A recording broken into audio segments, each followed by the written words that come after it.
तितली बोल रही, ना हरा पतंगा बोल रहा है, मेरी ज़बान से 3 रंगों में रंगा तिरंगा बोल रहा।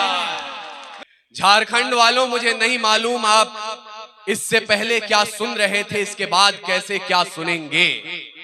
2 मिनट का वक्त दीजिएगा मुझे। और मेरे नौजवान भाइयों, अगर आप अपने मोबाइल फोन अपने साथ लाए हो, अगले 2 मिनट के बाद इस जगह का तापमान देखिएगा, 10 डिग्री उठ नहीं गया तो यहां से बैठने के बाद मुझे बताया जाए। तारीख गवाही देगी। हम यहां जिस देश में पले बड़े हैं, इतना आसान नहीं था। 250 वर्षों का संघर्ष रहा, जिसके बाद हमने 29 राज्य, 8 केंद्रीय शासित प्रदेश, 300 जातियां, 3500 उपजातियां और 650 कबीलों का ये मुल्क तैयार किया। इतना आसान नहीं था। तारीख गवाही देगी इस लाल हकीकत की। खाना खाना पे तलवारों की रणगान बनाया है। क्या कहने? तारीख गवाही देगी इस लाल हकीकत की।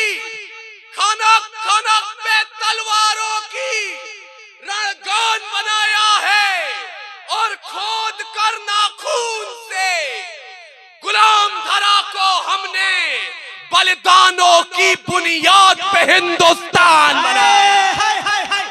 क्या कहने? वाह वाह वाह वाह वाह वाह वाह। खोद कर नाखून से गुलाम धरा को हमने बलिदानों की बुनियाद पे हिंदुस्तान बनाया है। भाई भाई मेरे भाई, मैं आपसे मुखातिब हूं। इस मुल्क का इतिहास पलट कर देखिएगा। जब ये मुल्क पैदा हो रहा था, जन्म ले रहा था, एक शख्स खड़ा हुआ पश्चिम भाग में और उसने अपना हाथ उठाया, कहा मैं हूं मोहम्मद अली जिन्ना। और उस पार से आवाजें बुलंद हुई, पाकिस्तान का मतलब क्या, ला इलाहा इल्लल्लाह।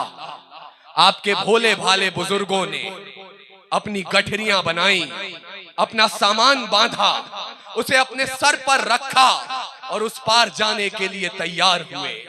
तभी अचानक जामा मस्जिद की सीढ़ियों पर अपनी दाढ़ी को अपने आंसुओं में भिगोकर एक बुजुर्ग खड़ा हो गया, मौलाना अबुल कलाम आजाद, और कहने लगा, कहां जा रहे हो इस मुल्क के मुसलमानों, इस जमीन में तुम्हारे बुजुर्गों का इतिहास दफन है।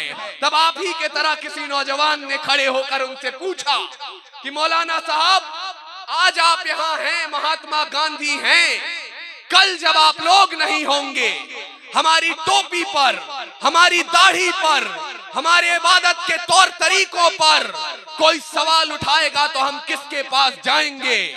मौलाना अबुल कलाम आजाद ने कहा था, मैं रहूं या ना रहूं, इस देश का संविधान तुम्हारे लिए खड़ा हो जाएगा। मैं उस संविधान की तर्ज पर बोल रहा हूं, मैं उस संविधान की तर्ज पर बोल रहा हूं। क्या कहने? जिंदाबाद जिंदाबाद अपूर्व भाई, बाबा बाबा। एक दफा जोरदार इस्तकबाल होना चाहिए भाई, तालियां बजा के, जोरदार बजाए दो तालियां आप। क्या कहने? जिंदाबाद जिंदाबाद। शुक्रिया शुक्रिया शुक्रिया।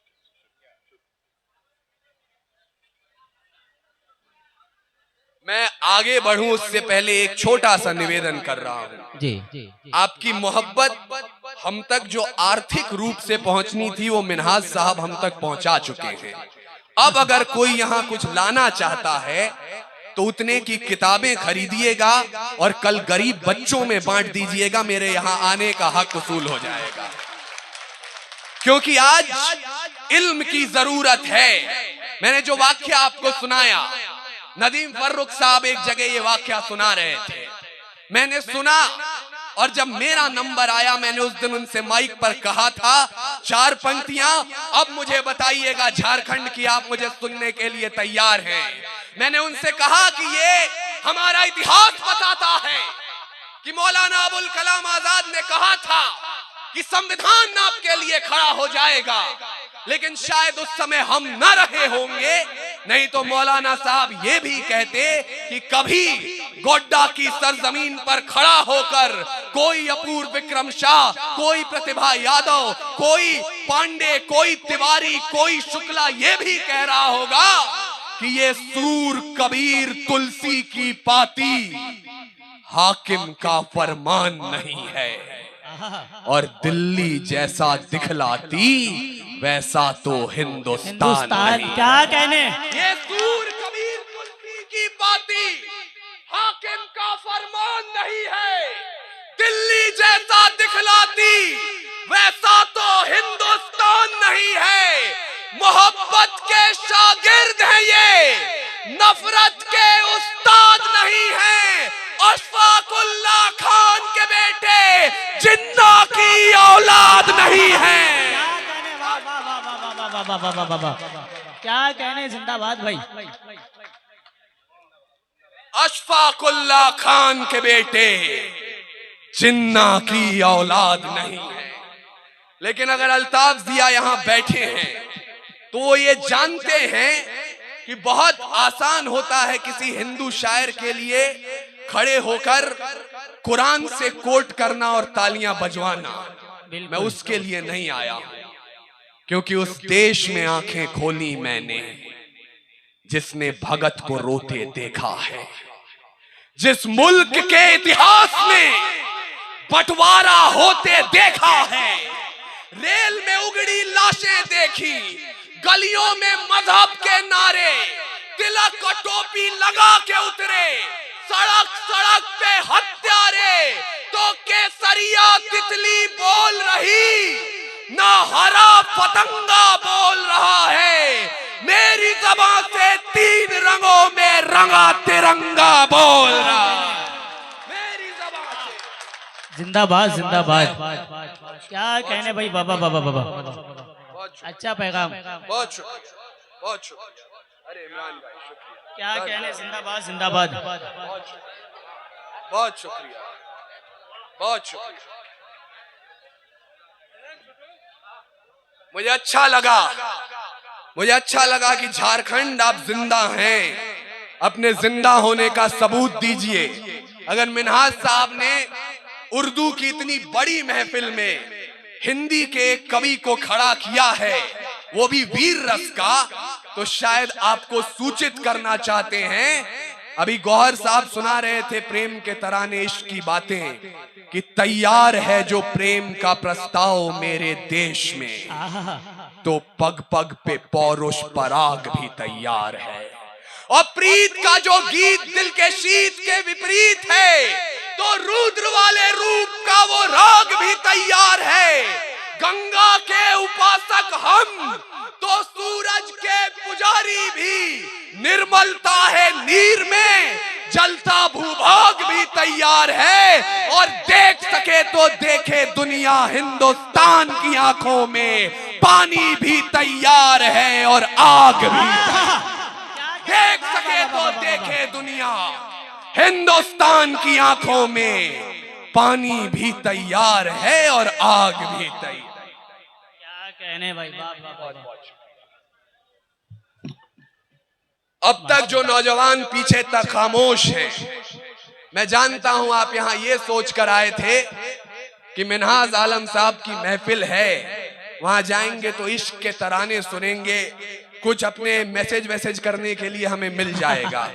यहाँ कहाँ आग वाग की बात हो रही है। तो नौजवानों जो वहां खड़े हैं, आपसे मुखातिब हूँ, ये कमसिन सी कलियां, ये महकती हवाएं, ये पायल की छमछम जो पास बुलाएं, ये रुखसार की लाली, ये जुल्फों के साए, ये कमर की लचकन, ये गुंजित सदाएं, ये मोहब्बत की बातें, ये महबूब की यादें, ये बुझते चरागों को बेशक हवा दें। इन्हीं की बदौलत है महफिल में रौनक, इन्हीं से वफा की अशरफी दमकती, इन्हीं से हिज्र की रातें हैं कटती, इन्हीं से जवानों की आंखें चमकती। ये इश्क सवेरे की आस में है और रातों को जुगनू की तलाश में है। पर हमें आग पीने दो जिंदा जवानों की, जुगनुओं पे हमको भरोसा नहीं है। क्या अच्छा लगा मुझे। हमें आग पीने दो जिंदा जवानों कि जुगनुओं पे हमको भरोसा नहीं है और लड़े हैं सदा ही मशालों को लेके। अंधेरे को हमने भी कोसा नहीं है, न आंखों को झीलों से तशबीह दी है, न जुल्फों को बादल का नाम दिया, न मुस्कान को उनके है चंदा कहा, न रातों की बाहों को जाम दिया। जवानों के हाथों की उठती तड़प को शमशीर ही दी है, गुलाब नहीं। उनके नहाने के बाद भी पानी को पानी कहा है, शराब नहीं। हम ही है राणा बिस्मिल भगत, यूं ही रूप अपने बदलते रहेंगे। और भारत को उजाले की पड़ी जो जरूरत, तो जलते रहे हैं और जलते रहेंगे। क्या कहने, वाह वाह वाह वाह वाह वाह वाह, क्या कहना ये अछूता अंदाज भाई, जिंदाबाद जिंदाबाद। भारत को उजाले की पड़ी जो जरूरत, तो जलते रहे हैं और जलते रहेंगे। और जलना जरूरी क्यों है?